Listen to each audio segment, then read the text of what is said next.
Okay, all right, happy Monday. Let's, I will have, once those 5 days get them taking the exam, I will have these graded tomorrow.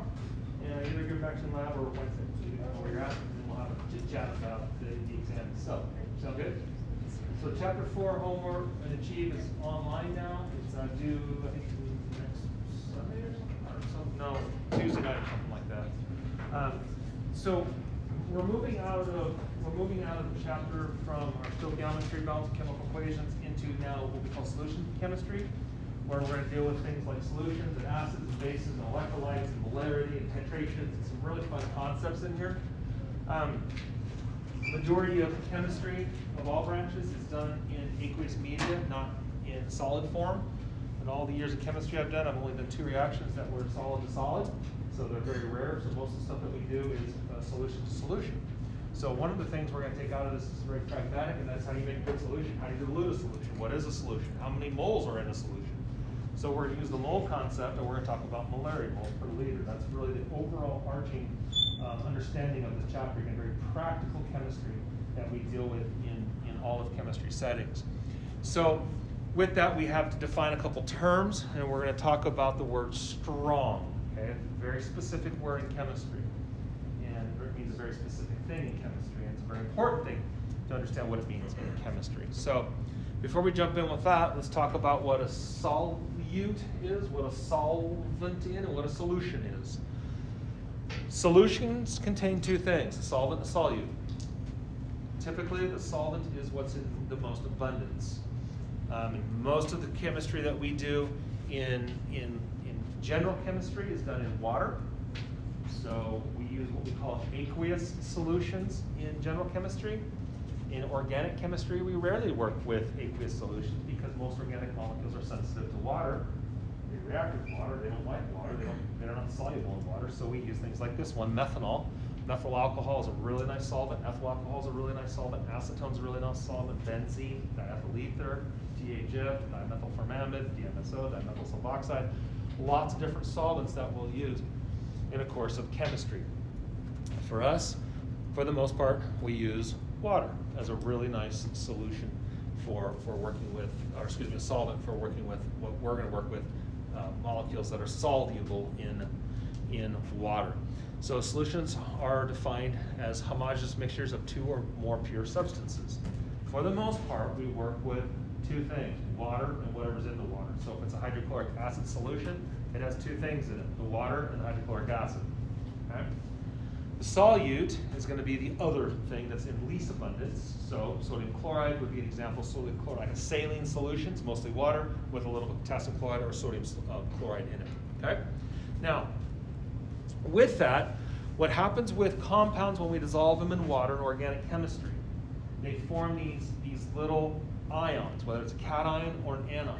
So if I had something like sodium chloride, you can see it here. Sodium chloride is in this lattice, and you'll get into all these lattices when you get with Dr. Harris next semester. It's really cool to see how these lattices actually stack, the different orientations that they stack. It's really super cool chemistry. I love the point group symmetry that comes out of general chemistry, but that's Dr. Harris. That's really his expertise as an inorganic chemist.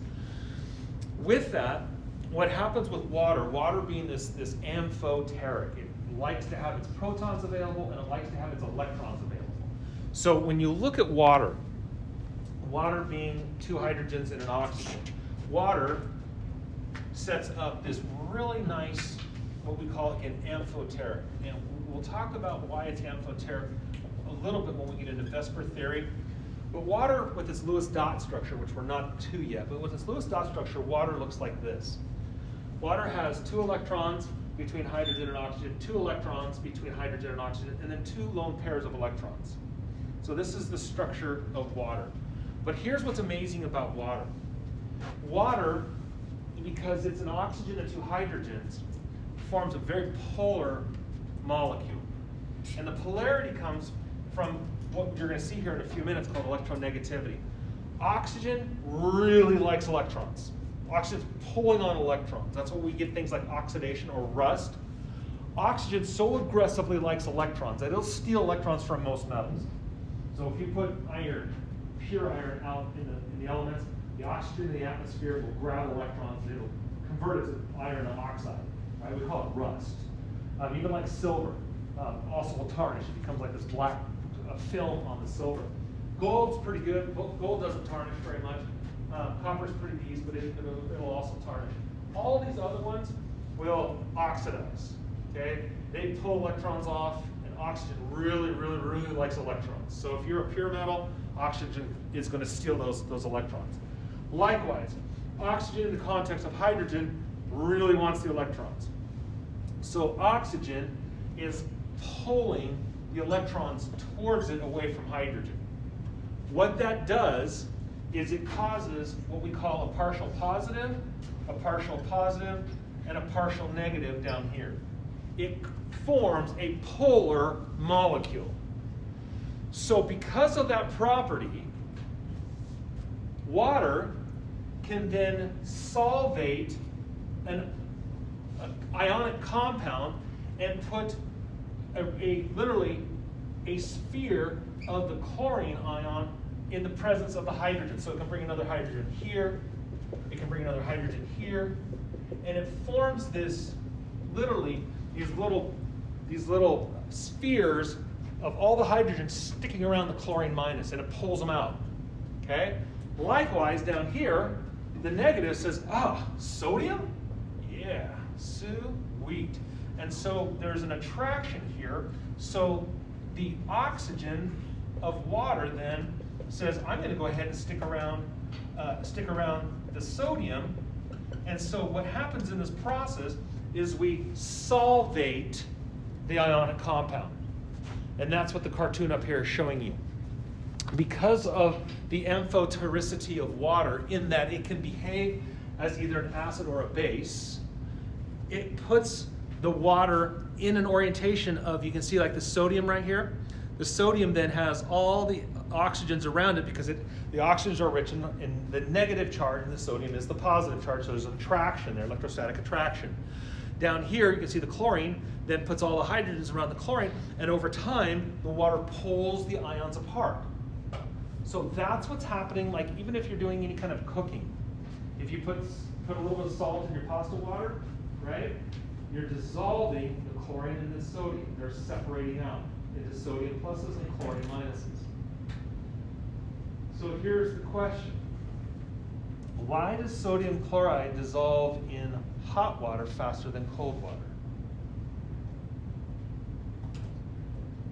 And if you don't believe me, boil water, put a gram of salt in it, time how long it takes to dissolve, put it in ice water, put a gram in there, and see how many days it takes to dissolve it.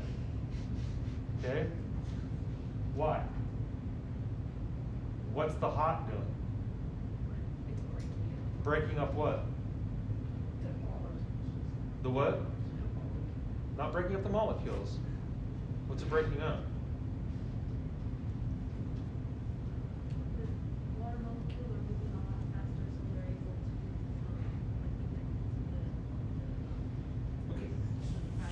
Sort of. No, we haven't had a chapter in thermodynamics yet. We will.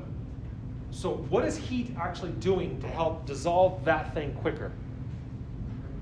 It's an energy transfer from the movement. You're right. The water's really moving around. It's got a lot of what we call kinetic energy. It's buzzing around. How does that help dissolve that block better? What's it transferring to the block? Okay, it's probably a loaded question. It's actually transferring heat from its kinetic motion to the sodiums and the chlorines. Because remember, the sodiums and the chlorine, they're held together pretty tightly. In fact, if you try to melt sodium chloride, it's up towards 1,000 degrees. So it takes a lot of heat to actually melt sodium chloride. So the motion of the water actually is able to come in and pull off the sodium and pull off the chlorine. The heat transfer breaks up the lattice quicker than the cold water. Okay? Because again, there's a ton of energy associated with the sodium and chlorine stuck together. So it takes more energy to break those up. So the hot water dissolves that lattice quicker than the cold water because of the thermal transfer of energy from the motion of the water to the lattice. Okay? We'll build on that when we get to the thermodynamics chapter, which is all about heat transfer. Heat flows from hot object to cold object. Hot object buzzing around to cold object being broken up. Okay? So that's what's happening there.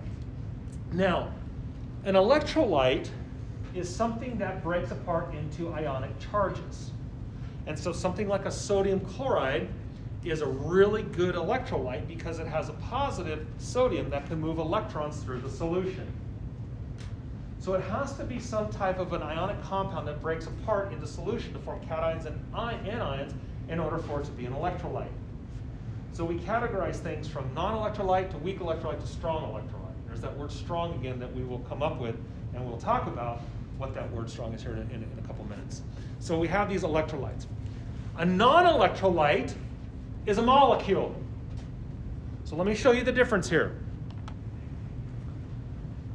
One choice is an electrolyte. So anything that forms ions is an electrolyte. All right? So something like sodium chloride. Sodium chloride, when added to water, becomes Na plus Cl minus. When you add sodium chloride, again, salt, to water, it becomes Na plus to Cl minus. That makes it an electrolyte because of the ionic breakup. The cations and the anions separate out, again, therefore they can take a charge across the positive and bounce electrons around.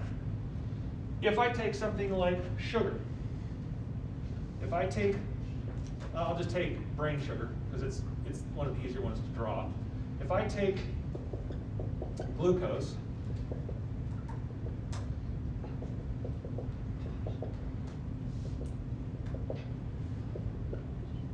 okay, if I take glucose, table sugar, well, actually sucrose is table sugar. It has a fructose down here on the C3 epimer.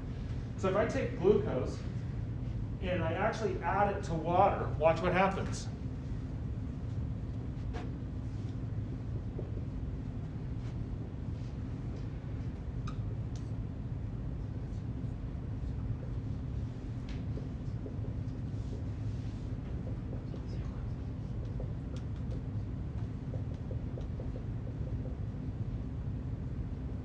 What happened when I added it to water?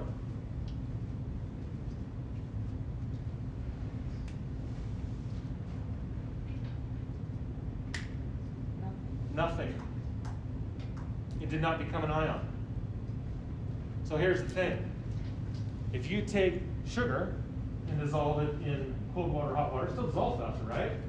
But you're not converting the sugar into ions. Sugar stays sugar. Okay, it stays a molecule.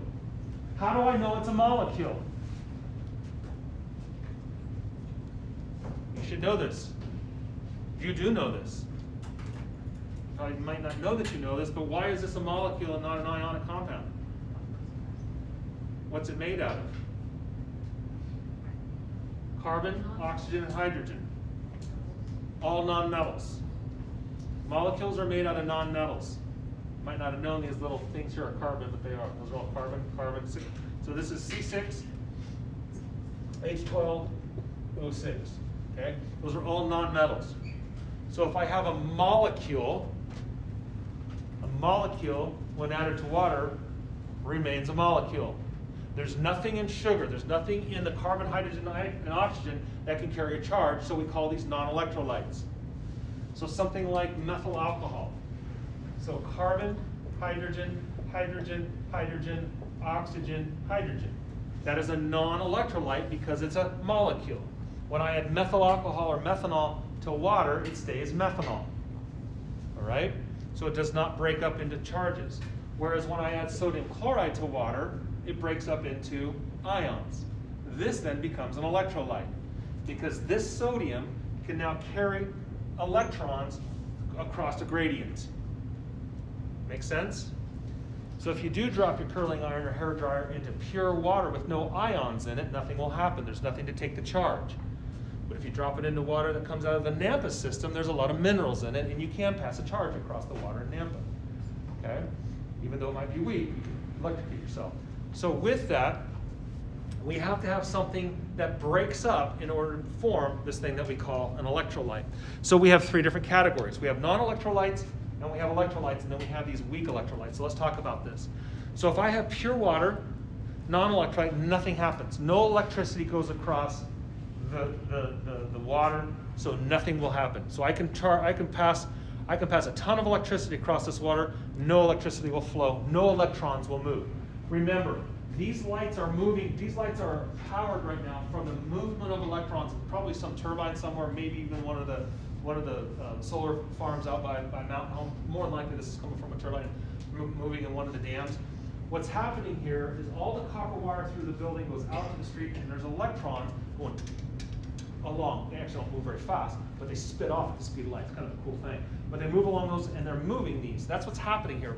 But if I don't have anything to move the electron, nothing, no power goes across. The circuit is open, okay? We can't move electrons through that. So a strong electrolyte then completely closes the circuit so the electrons flow. So when I pass some kind of a compound like sodium chloride into my water solution, it's all dissolved, that completes the circuit and the electrons flow, all right? But now there's this middle ground, and we won't fully understand this till next semester when we get into the equilibrium expressions, the KWs, and the KAs and the PKAs, and that's with Dr. Harris, and that's really fun stuff. I really wish I could teach you guys that because it's really neat. But the strong electrolytes are those that come apart, okay? And when they come apart, now I can complete the circuit because I have something to move the electrons through the water, all right? Then there's this middle ground. This is the sort of thing. We call them weak electrolytes. So, for example, if I put something like hydrofluoric acid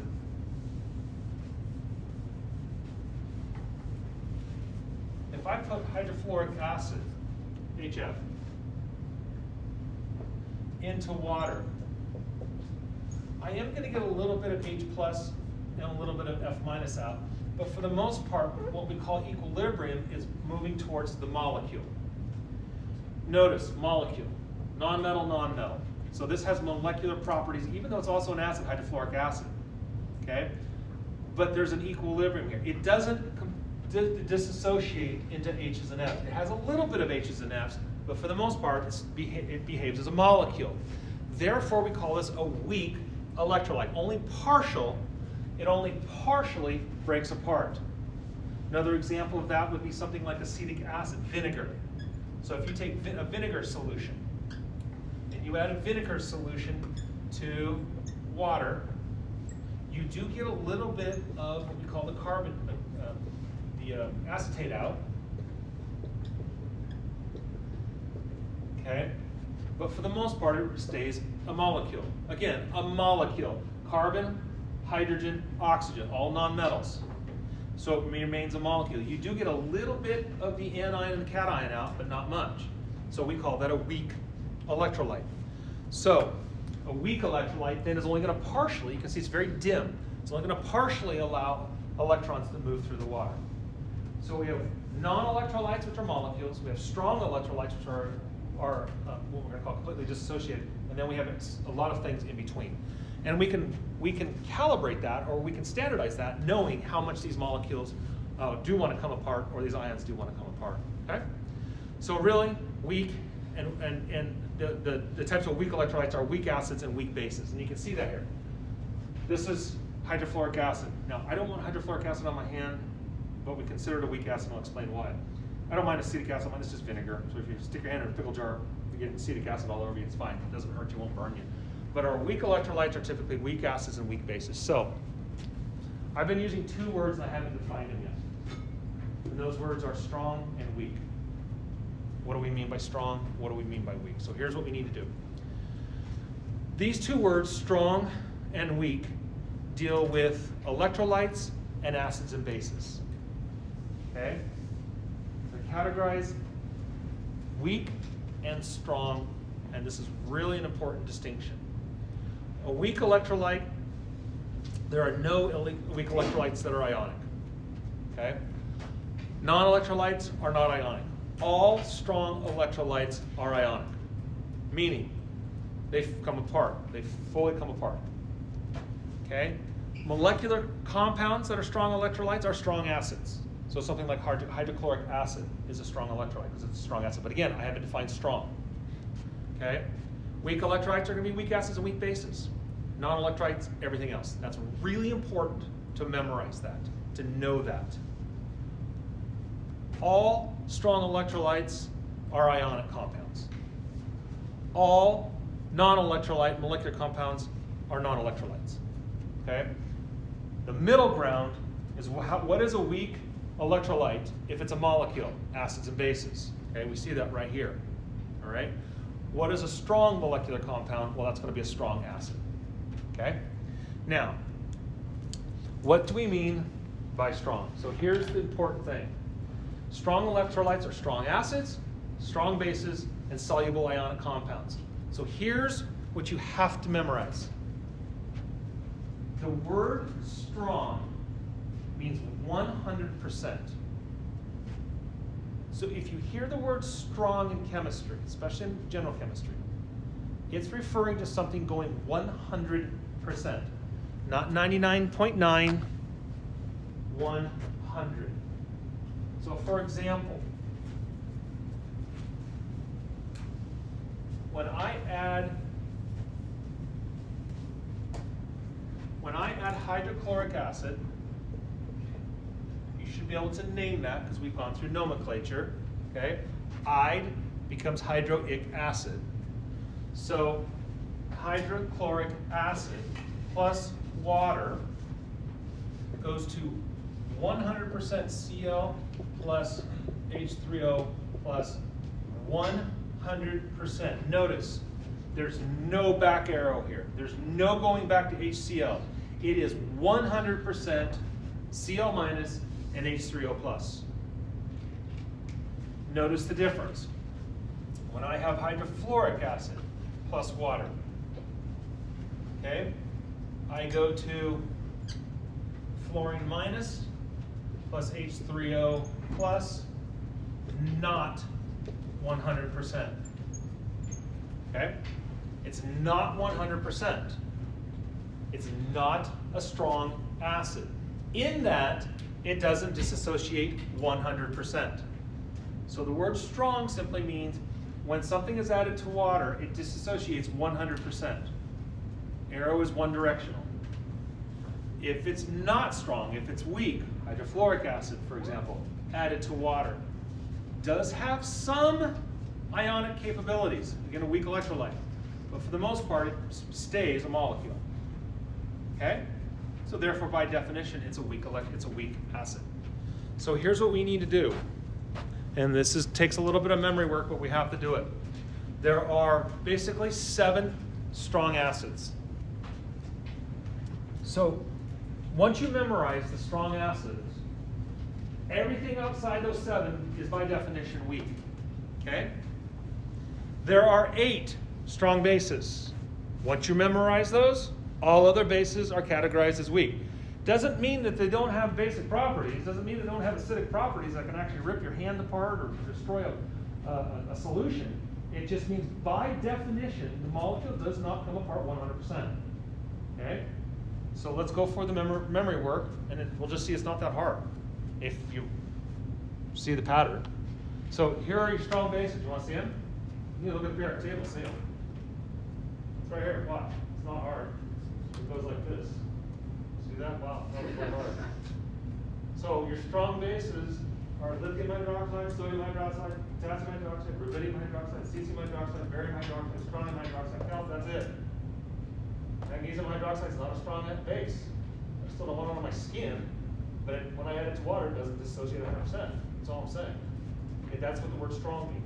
So did you see it? Here they are. Here's all your strong bases. Right there, 7 of them. Okay? Acids take a little more work. All right? Hydrochloric, hydrobromic, hydriodic, sulfuric, nitric. Come back to chlorine, chloric, and perchloric. Okay? So again, and there's actually, perbromic is actually, there's 8 acids, but I'll say that for my chemistry major. It's actually 8 and 8. But for our class, it's 7 and 8. Okay? So you can see that here.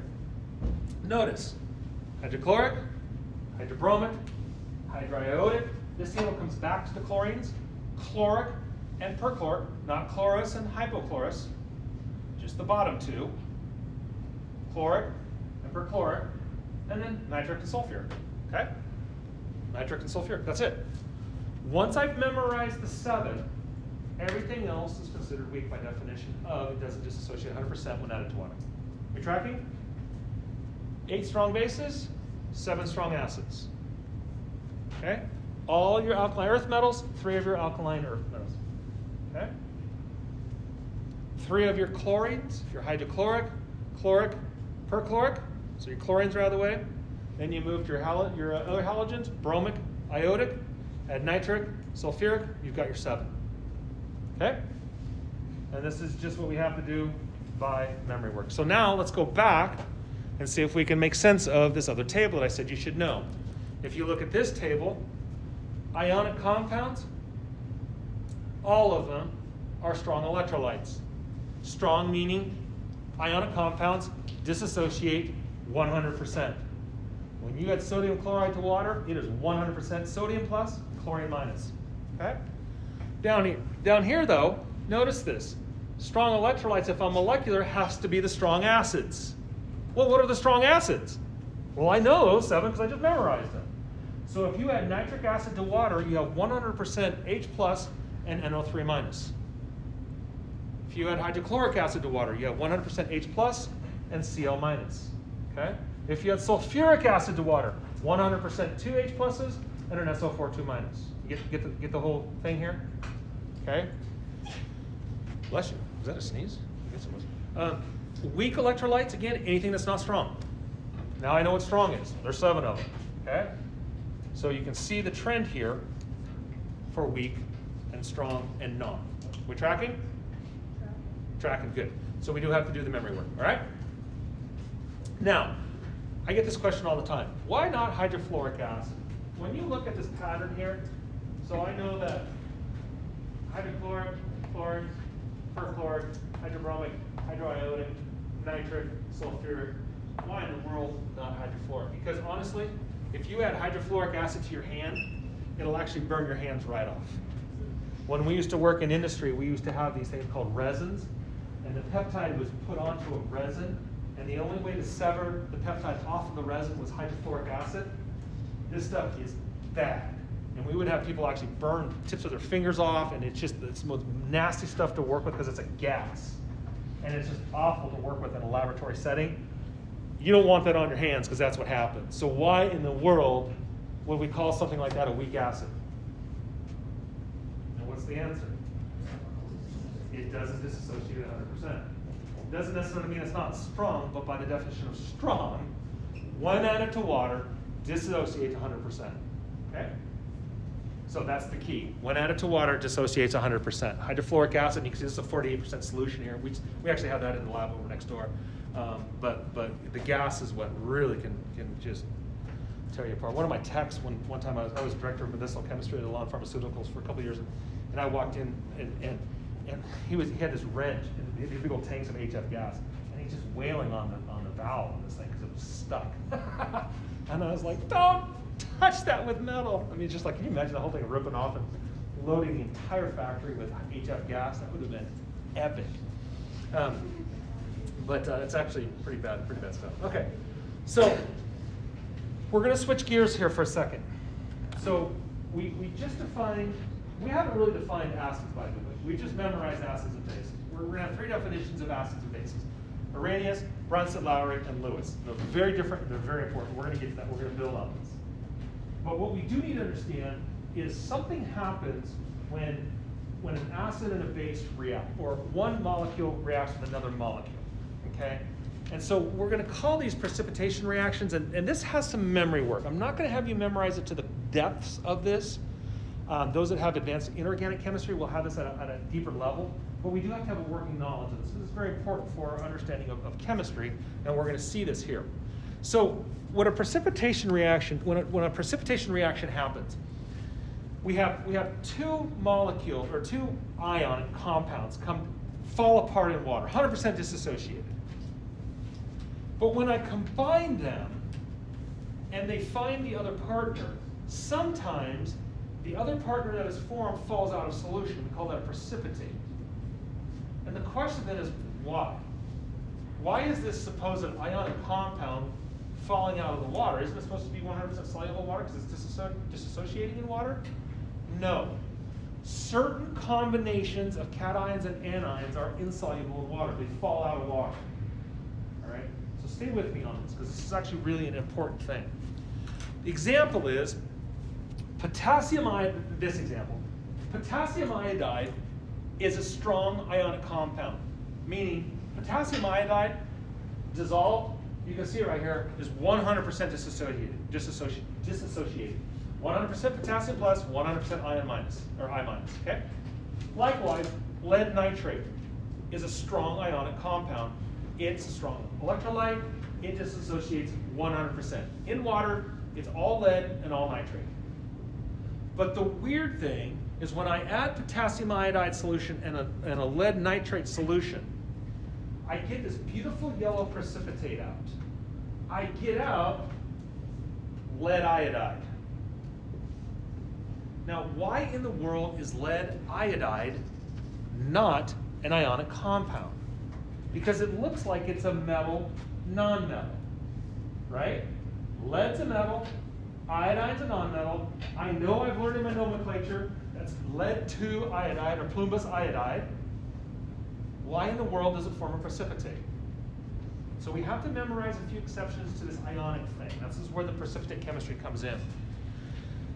The example up here I have, the example here very similar, potassium chloride instead of potassium iodide, silver nitrate. So if I add silver nitrate, okay, silver nitrate, 100% dissociated. I know that, by the way, from the AQ. That tells me that it's aqueous. That tells me that it's 100% dissociated. The AQ does. Did you catch that?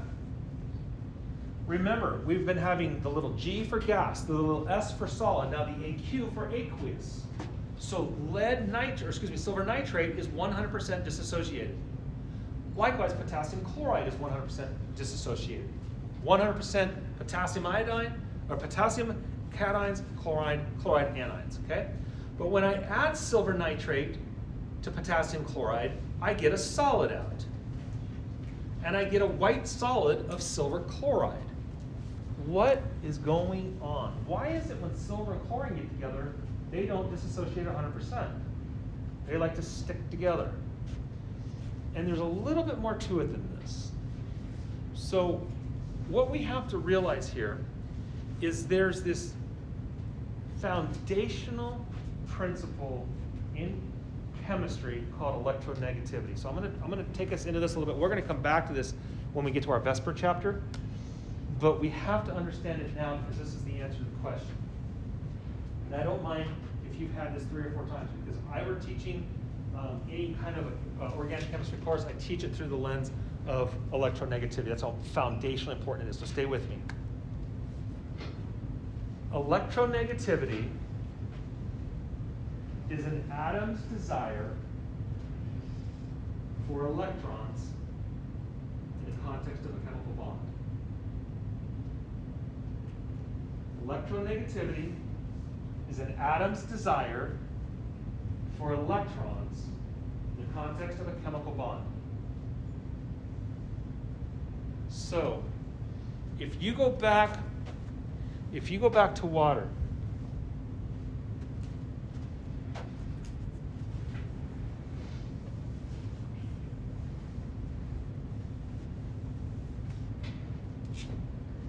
I told you that water has a Lewis dot structure that looks like this. And I said that these electrons are going in this direction. How did I know that? Well, I told you because oxygen is a very, very narcissistic, very greedy atom. And if you're going to share with oxygen, it's going to steal your electrons unless you're fluorine. Fluorine's the only other one that has a stronger electronegativity pull. Fluorine, we don't really deal with that much. You saw HF, we have sodium fluoride in our toothpaste. Other than that, we don't really deal with it that much. Teflon has some fluorine in it. But what happens here is this oxygen really wants electrons more than hydrogen. So let me show you how this works, because we are going to memorize this, not for this chapter, but we will memorize this. I'm going to show you now, because I'm going to come back and show you again. I don't mind you seeing this 8 or 10 times. It's one of those pedagogical things I think is really important. When you look at the periodic table, there is the class standard on the periodic table of electronegativity. Thankfully, the class standard is just like it is in most schools. I know with AP schools and things like that, you can have over a 4.0. My son had a 4.26 last year, which is kind of weird because I guess it's standardized in Amherst. I didn't realize that, but it was kind of weird seeing his high GPA. It's like, that can actually happen? That was weird. But a 4.0 in most classes or most schools is the highest, right? That's really kind of nice because fluorine is the class standard. There's no one that has a higher GPA or higher electronegativity than fluorine. It's 4.0. Isn't that nice? That's it. There's the class standard in electronegativity. Now listen, it's really easy to memorize this, and I'm going to have you memorize this because, again, this is really important. When I go from right to left, it goes down by increments of 0.5, just half. So that's really easy. So 4.0, 3.5, 3.5, 3.0, 3.0, 2.5, 2.5, 2.0, 2.0, 1.5, 1.5, 1.0. That was really difficult, wasn't it? Okay? If I know that the class standard is 4.0 and it's fluorine, it's half all the way across. You see those values? See them up there? 4.0, 3.5, 3.5, 3.0, 2.5, 2.0, 1.5, 1.0. Wasn't very difficult. You're going to have to memorize the next row down. Here's what happens. I go from 4.0 to 3.0 when I drop down to chlorine. So I move from the class standard from the A to the B. So chlorine's the B student, okay? 3.0. Now, does it go across perfectly at 0.5, but watch what it does. Again, it's just a pattern. It's pretty easy. 0.5, just like up top. 0.4, 0.3, 0.3, 0.3, 0.3. Is that hard? No. So watch again. 3.0, go down by 0.5, so 2.5. Now we go down by 0.4, 2.1. Now we go down by 0.3, 1.8, 0.3, 1.5, 1.2, 0.9. And you just memorize the first two rows of electronegativity of the periodic table. Isn't that cool?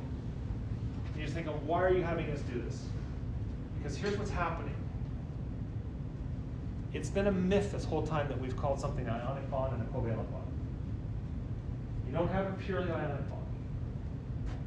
There's no such thing as a purely ionic bond. There's no such thing as a bond that purely has all the electrons on the anion off the cation.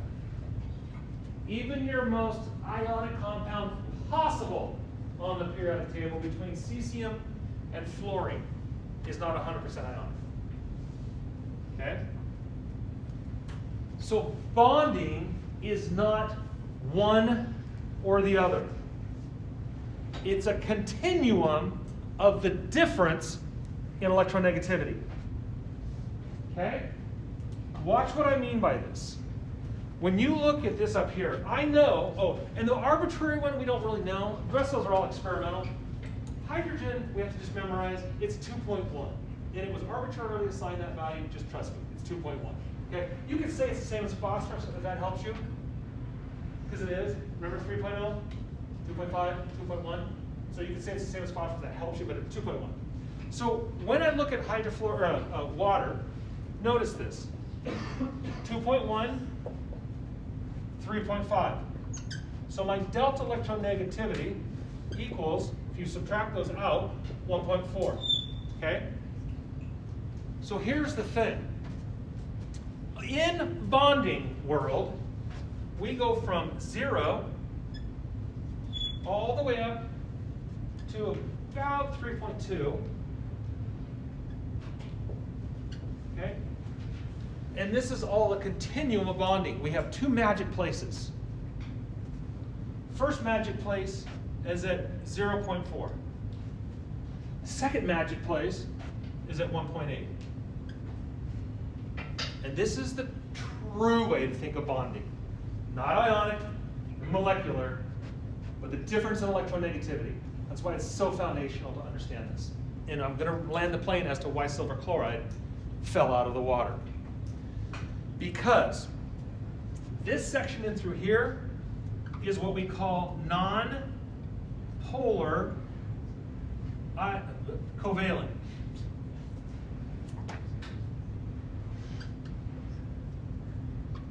Okay? If my delta electronegativity, difference electronegativity is 0.4 or less, it's non-polar covalent. if my electronegativity difference is above 0.4 up to about 1.8-ish, this is an ish, some books teach at 1.9, I've had books teach at 1.7, this one has a little bit of wiggle room in it. This is called polar covalent.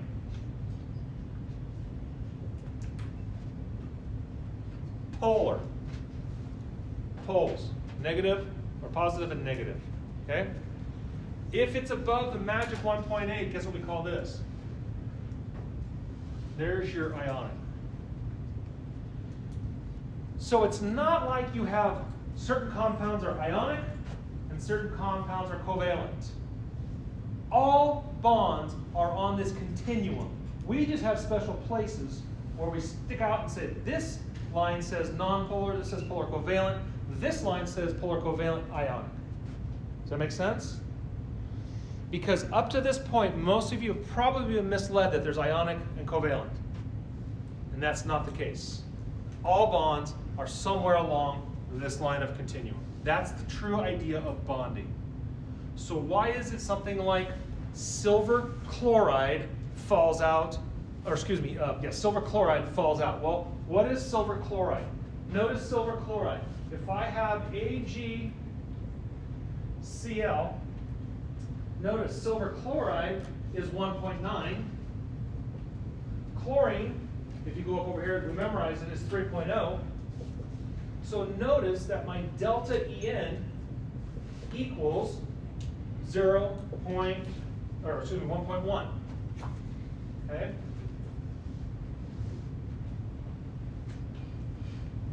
I can do that new math. Anybody see why silver doesn't like water? What is it? It's polar covalent, not ionic. Ionic compounds are what dissociate 100% in water.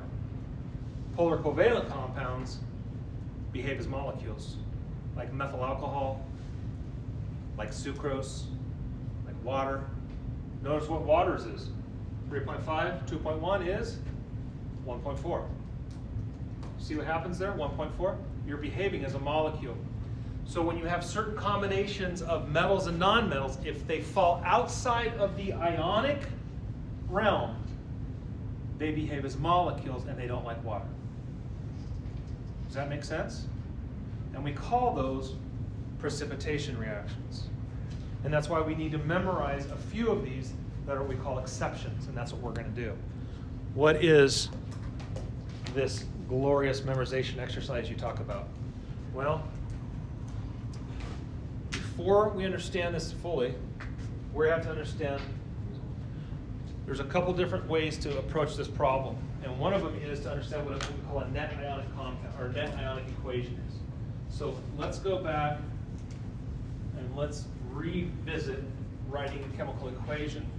Because what we want is to understand what combination of metal-nonmetal does tend to have a tendency to form this polar covalent that falls out of solution. First, we need to write the balanced molecular equation. You're good at that. We've done that. Then we need to disassociate all strong electrolytes. Strong electrolytes. Ionic compounds are strong electrolytes unless there's an exception, which we're going to talk about. We're going to cross out anything that remains unchanged from left to right, and then we're going to write what's left over afterwards, which is our net ionic equation. Okay? So let's do that for this. Here's silver nitrate, potassium chloride. I'm telling you right now that silver chloride is an exception, becomes a solid or precipitate, and potassium nitrate. So here's how I write this equation. Net ionic equation. So silver, 100% dissociates from nitrate. Potassium, 100% dissociates from chlorine. Silver chloride, however, is an exception. It forms a molecular compound. It falls out of water, so it becomes a solid. Potassium nitrate, on the other hand, is still floating around out there in water. Potassium nitrate. All right? So my net ionic equation, my net ionic equation comes from removing nitrate from the left, nitrate from the right. Potassium from the left, potassium from the right. So my net ionic equation is taking silver plus chlorine going to silver chloride. Okay, isn't that kind of cool? Everything else is just still floating around out in the water. And I know it's floating out in the water because it says it's floating around in the water. It says it's floating around in the water. It says it's floating around in the water. It tells me it fell out of the water. Okay? So what are these exceptions we've been talking about? There's actually quite more than the table in your book, but I'm only going to hold you accountable for the table in your book. Because again, if you do have advanced inorganic chemistry, we'll see the completion of it's actually a little bit more to it than this, but it's really cool how this works. Here they are. And this is really memory work. You are going to have to memorize this part of the table. Again, it's much more robust. These are the ones I'm going to hold you accountable for. And I'll just kind of walk you through it. There's no real rhyme or reason to how to memorize it. You just kind of have to. Okay, so here we go. Soluble ionic compounds. Always soluble, meaning always 100% disassociated or dissolved in water. Always. Anything with a nitrate. Hey, wait a minute, didn't we have silver nitrate? Oh, I know it's soluble because always, no exceptions, nitrate is always soluble. Okay? Acetate, potassium acetate, magnesium acetate, silver acetate, always soluble. No exceptions. But I get down here to chlorine, bromine, and iodine. Chlorine, bromine, and iodine. They're not always soluble. They're insoluble if they're with silver, mercury, lead. Oh, it's kind of nice. Silver, mercury, lead. Kind of nice. Silver, mercury, lead. So if I'm chlorine, bromine, or iodine, and I have silver, mercury, or lead bonded to me, I become more molecular than ionic, and I fall out of solution. Sulfate has the most exceptions. Sulfate is always soluble unless strontium, barium, mercury, lead.